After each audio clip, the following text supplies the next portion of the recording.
গাজার সশস্ত্র গোষ্ঠী হামাস জানিয়েছে, ইসরায়েলি উদ্ধার অভিযানের সময় একজন আমেরিকান সহ ৩ ইসরায়েলি জিম্মি নিহত হয়েছে। ৪ জিম্মিকে বাঁচাতে গিয়ে ইসরায়েলি সেনাবাহিনী বহু ফিলিস্তিনিকে হত্যা করেছে অভিযোগ করেছে হামাস।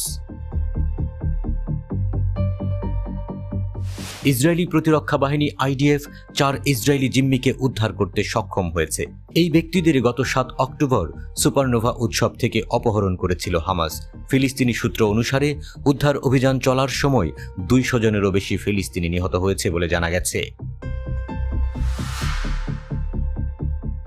হামাসের সামরিক শাখা আল কাসাম ব্রিগেডের মুখপাত্র আবু উবাইদা জানিয়েছেন যে ইসরায়েলের এই অভিযানে অন্যান্য কয়েকজন জিম্মির মৃত্যু হয়েছে। হামাস একটি ভিডিও প্রকাশ করে দাবি করেছে যে ইসরায়েলি সেনাবাহিনী জিম্মিদের উদ্ধার করতে গিয়ে কয়েকজন ইসরায়েলি বন্দীকে হত্যা করেছে।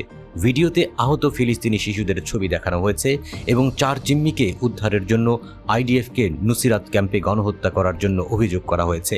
ভিডিওটি একটি হুঁশিয়ারি দিয়ে শেষ হয়েছে যে হামাস বন্দীদের মুক্তি না দিলে ইসরায়েলি বন্দীদের মুক্তি দেয়া হবে না এবং তাদের সময় ফুরিয়ে আসছে।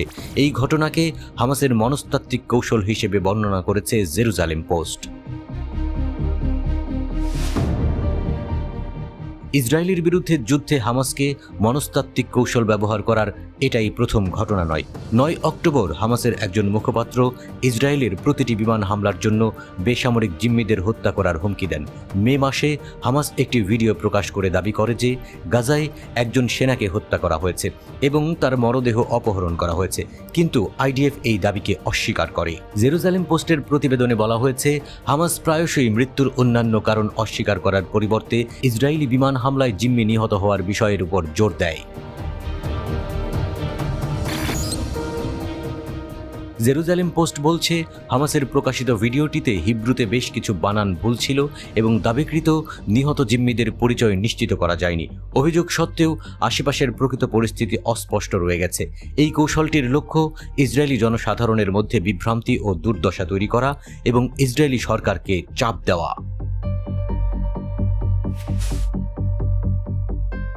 উদ্ধার অভিযান এবং হামাসের পরবর্তী দাবি ইসরায়েল ও হামাসের মধ্যে চলমান এবং ক্রমবর্ধমান সংঘাতকে তুলে ধরে। উভয় পক্ষের মধ্যে শত্রুতা বিনিময় অব্যাহত থাকায় পরিস্থিতি উত্তেজনা বিরাজ করছে। গাজায় মানবিক সংকট আরও খারাপ হওয়ার সাথে সাথে আন্তর্জাতিক সম্প্রদায় ঘনিষ্ঠভাবে পর্যবেক্ষণ করছে এবং যুদ্ধবিরতির প্রচেষ্টা উল্লেখযোগ্য চ্যালেঞ্জের মুখোমুখি হচ্ছে।